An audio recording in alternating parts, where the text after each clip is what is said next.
அண்மைச் செய்தி, மதுரை மத்திய சிறையில் லஞ்ச ஒழிப்புத் துறையினர் சோதனை நடத்தி வருகின்றனர்.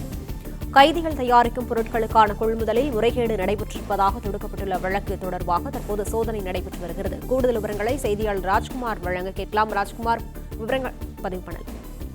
வணக்கம். மதுரை மத்திய சிறையில கைதிகளுக்கு மேற்கொள்ளப்படும் தொழில்களுக்கு 2016 முதல் 2021 வரை மூலப்பொருட்கள் கொள்முதல் ஊழலாக 1,63,64,000 ரூபாய் முறைகேடு செய்யப்பட்டதாக வழக்கு தொடரப்பட்டிருந்த நிலையில இன்று லஞ்ச ஒழிப்புத்துறை போலீசார் அங்கு சோதனை நடத்தி வருகிறார்கள். மதுரை மத்திய சிறையில கைதிகள் மூலம் மேற்கொள்ளக்கூடிய தொழில்களுக்கு அந்த மூலப்பொருட்களுக்கு 2014 2021 வரை அவர்கள் வாங்குவதில் ஊழல்கள் நடைபெற்றதாக சுமார் லஞ்ச ஒழிப்புத்துறை கண்காணிப்பாளர், அதாவது ஜெயிலில் உள்ள கண்காணிப்பாளர் உள்ளிட்ட 10 பேர் மீது வழக்கு பதிவு செய்யப்பட்டிருந்தது.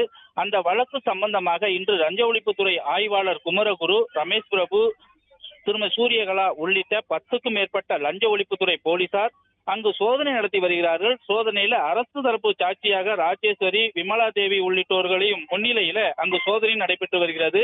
அதாவது அவர்கள் முறைகேடு செய்யப்பட்டதாக கூறப்படக்கூடிய கடலூர் மத்திய சிறையில அவங்க கண்காணிப்பாளராக இருக்கக்கூடிய ஊர்மிளா, பாளையங்கோட்டை சிறையில் அவர் கூடுதல் எஸ்பியாக இருக்கக்கூடிய வசந்த கண்ணன், அதே போல ஏடிஎஸ்பியாக மதுரை சிறையில் இருக்கக்கூடிய உள்ளிட்ட தியாகராஜன், வேலூரில் வேலை பார்க்கக்கூடிய தியாகராஜன், சாபருல்லா, முகமது அன்சாரி, முகமது அலி, சீனிவாசன் உள்ளிட்ட 10 பேர் மீதுதான் இந்த வழக்கு தொடரப்பட்டது.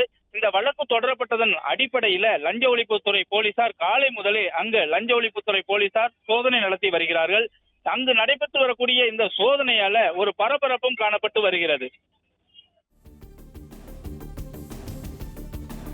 விவரங்களுக்கு நன்றி ராஜ்குமார்.